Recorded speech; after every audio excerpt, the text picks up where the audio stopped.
I drove 8 hours to my dad's lake cabin, thinking I was coming home to grieve. Fix a leaky roof, maybe sit on the dock, and let the quiet do its thing. Instead, I pulled up to a brand new iron gate and a glossy sign that said, Silver Pines, Cove HOA, Private Community, like my childhood had been rezoned while I was gone. And before I even got my suitcase out, a deputy told me, "Polite as a cashier, sir. If you cross that fence again, they'll arrest you for trespassing." I didn't understand how that sentence could exist on my father's land. Not until I saw the shoreline. Not until I saw the mansions. And not until I realized the HOA president wasn't confused at all. She was confident, because she believed nobody like me ever fights back. My name's Mason Hale. I'm 35. I'm not a trust fund guy. I'm not a cowboy with a shotgun and a speech. I'm just a regular man who grew up learning that if something breaks you, either fix it or you learn to live with it. And my dad, Walter Hale, built that cabin with his own hands, and a stubborn streak that could outlast winter. Lake Alder, upstate New York. Cold water pine trees, that clean smell that hits you when you step out of the truck and breathe like you've been holding your lungs hostage in the city. I hadn't been back in months because my dad passed, and life got heavy. In a way you don't expect until it happens. You know what I mean? Probate paperwork. The weird, quiet phone calls where people talk about your parent like they're an item on a checklist, and me trying to keep my job and my sanity at the same time. So when I finally drove up, I had one cardboard box, writing shotgun, full of deeds and tax bills and old maps and birthday cards, the things you keep because they feel like proof that a life actually happened. I expected the dirt road, the crooked mailbox, the little wooden post Dad painted white every spring, because he said it looked less like a murder scene, and instead the road had fresh gravel. There were cameras on poles, and that sign looked like a resort entrance. Landscaped spotlights, expensive fonts. The whole show. I sat there for a second with both hands on the wheel, blinking like I'd made a wrong turn. Then I got out and walked to the intercom, pressed the button, and a man's voice came through flat and bored state. "Your lot number." I said, "I don't have a lot number. I'm Mason Hale. This is my family's land. Open the gate." There was a pause then. "You're not on the owner registry. Contact the HOA office." Click. And that click did something to me, because it wasn't just a denial. It was a dismissal. Like I was a stranger trying to walk into a party I wasn't invited to, except the party was on my father's shoreline. I parked on the shoulder and followed the fence line through brush, scratched my arms on thorns, stepped over roots telling myself it was probably a misunderstanding, some boundary thing, some new neighbor with a bad sense of property lines. And then I hit a clearing, and I just stopped. 6 houses. Not cabins, not cottages.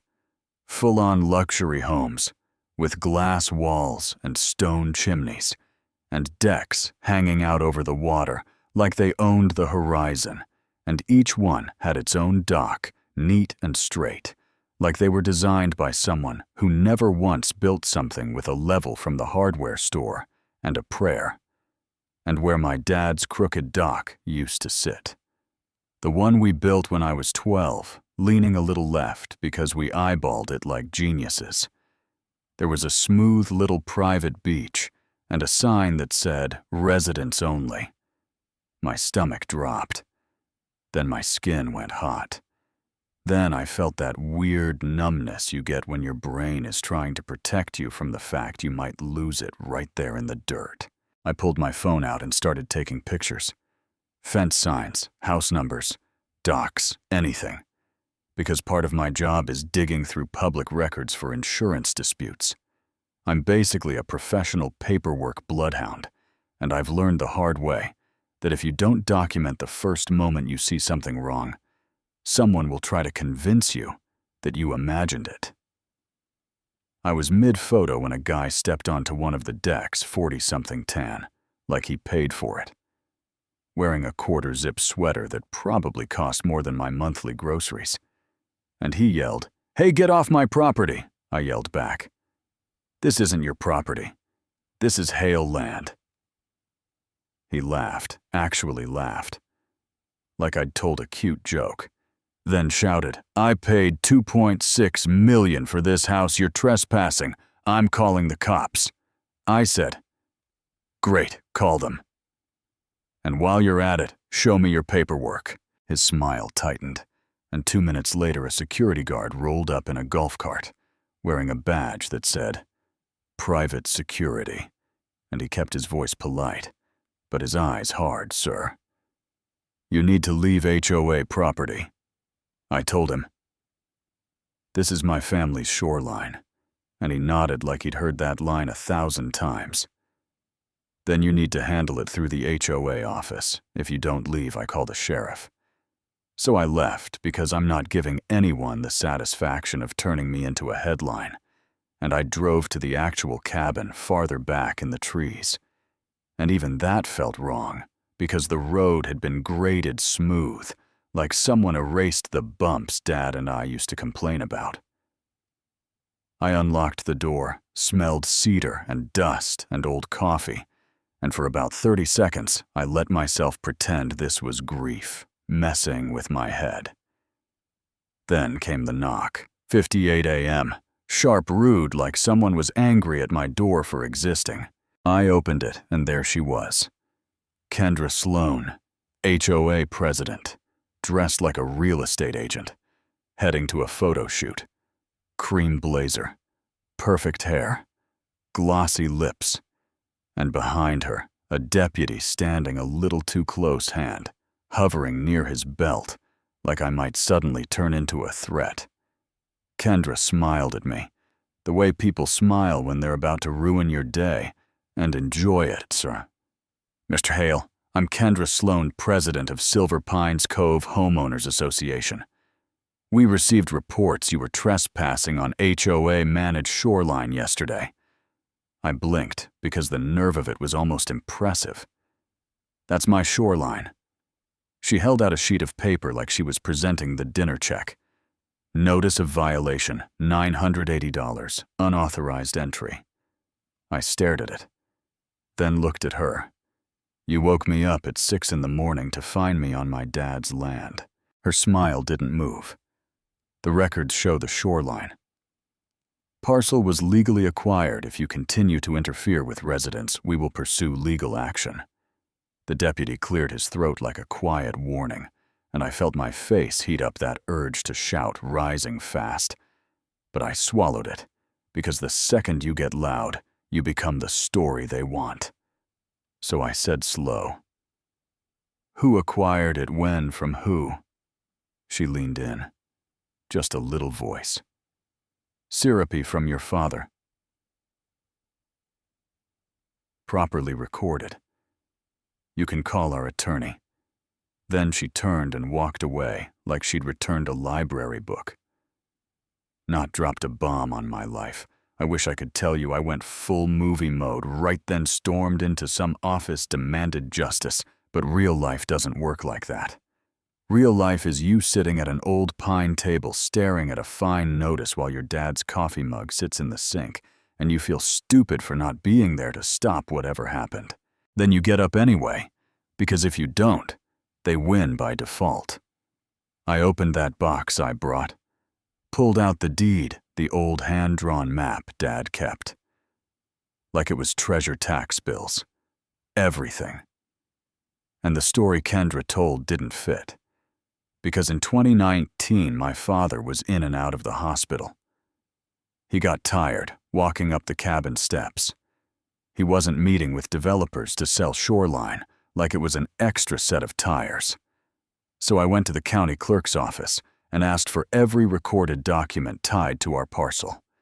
The clerk slid a thin folder across the counter. "This is what we have."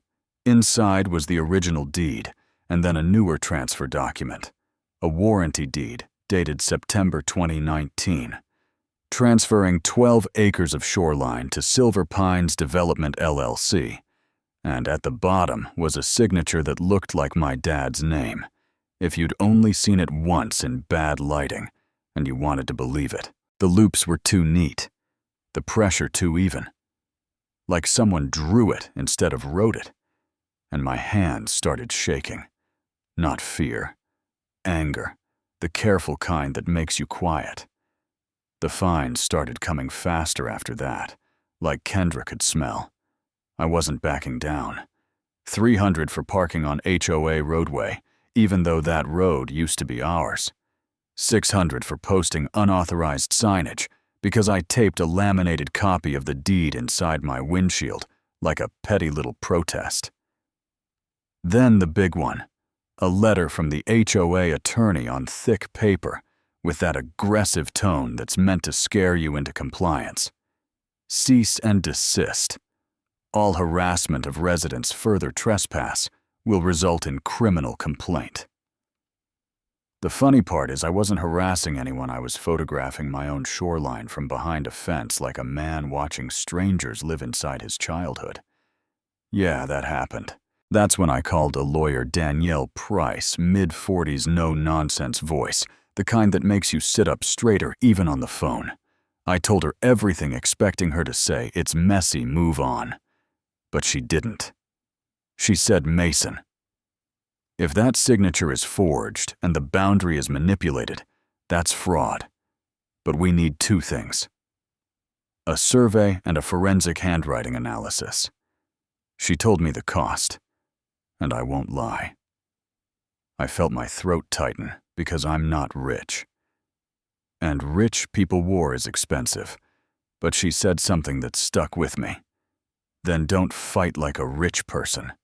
Fight like someone who's right.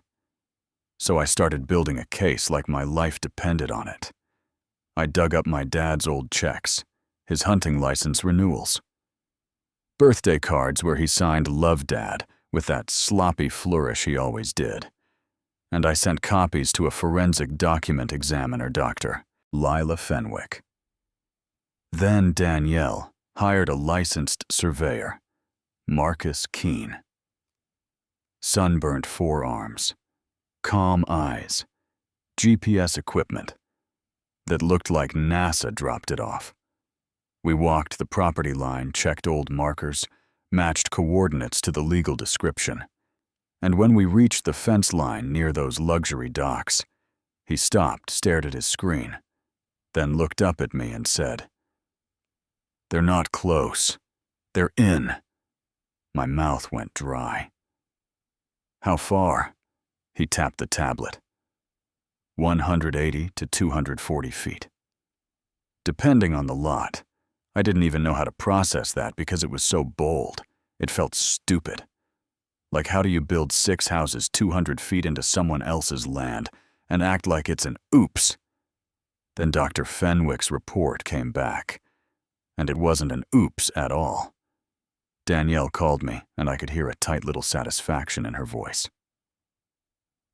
High probability, the signature is not genuine evidence of tracing hesitation marks, inconsistent pressure.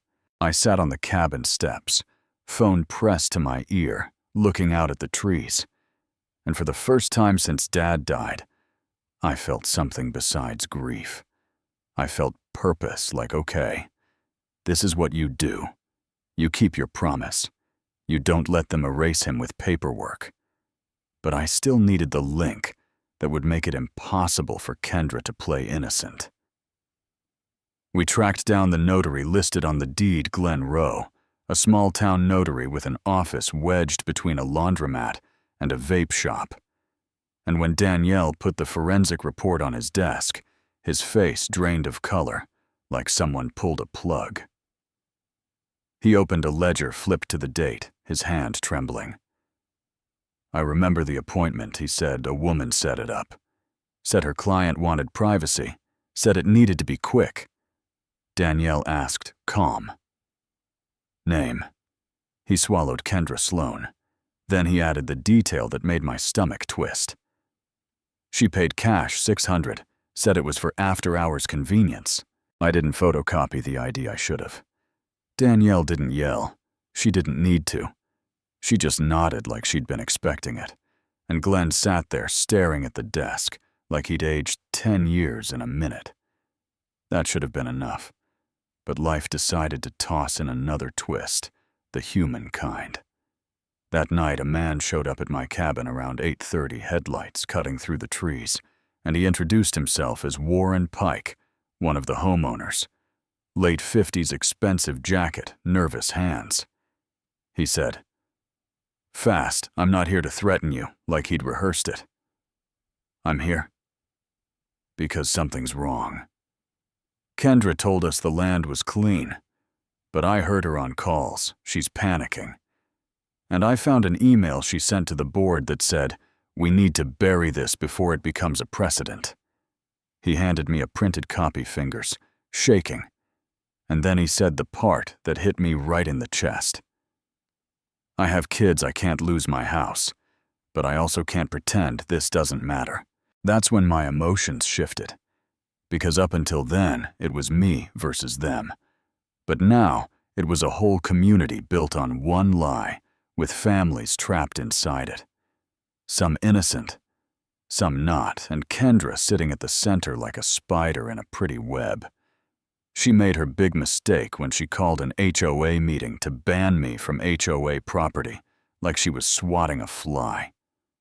Packed room at the community center, money in the air, people looking at me like I'm the villain, because I'm threatening their dream homes, and Kendra up front with a microphone, and that same cream blazer smiling like she's already won.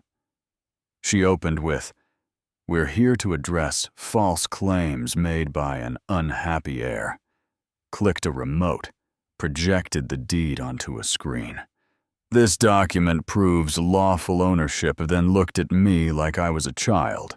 "Hale, you may speak briefly." I walked up with my folder and told myself facts, not fury. My father was hospitalized in 2019. He did not sign away the shoreline. Kendra tilted her head with fake sympathy. Grief can be confusing, and a few people chuckled, and I felt my face burn, but I didn't bite. I held up Dr. Fenwick's report. This is a certified forensic handwriting analysis. It concludes the signature is traced. The chuckles stopped. I held up Marcus's survey overlay. Red boundary line cutting right through their neat lots. This is a licensed survey.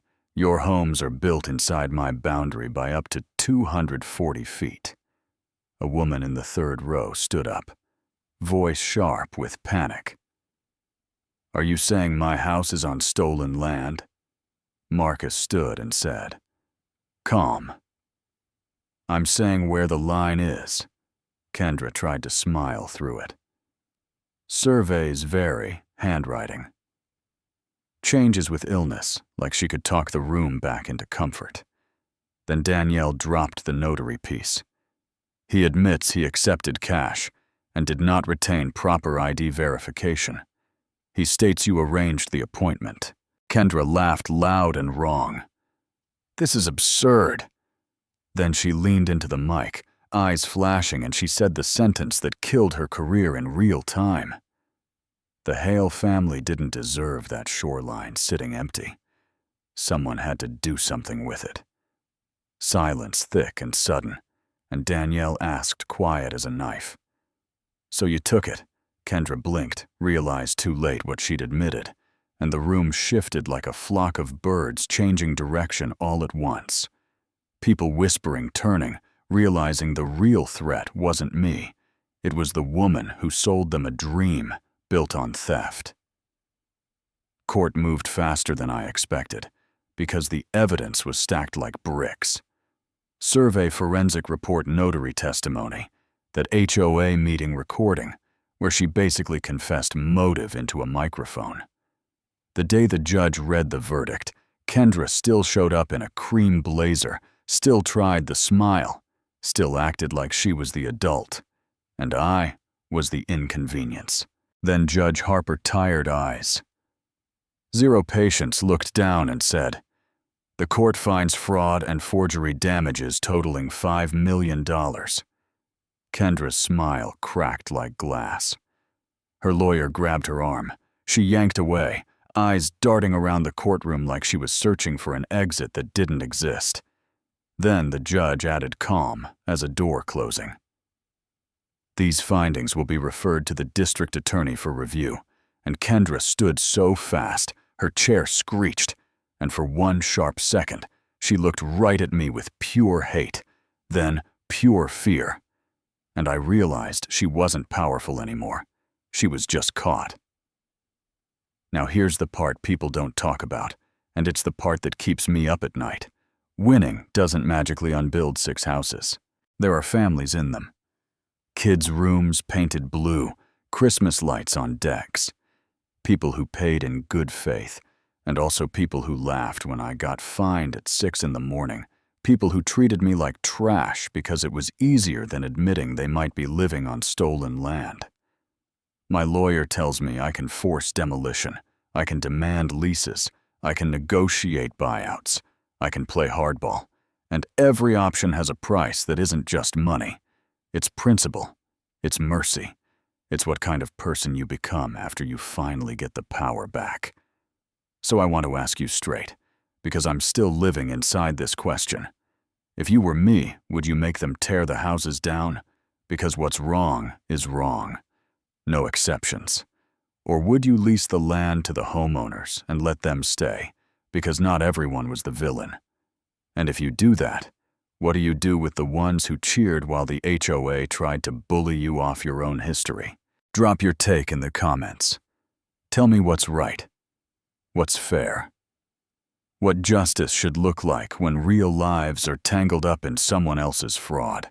And if you've ever dealt with an HOA, a developer, or any system that protected the wrong person until the evidence got too loud, share your story too. Because I promise you, somebody reading it right now needs to know they're not crazy and they're not alone.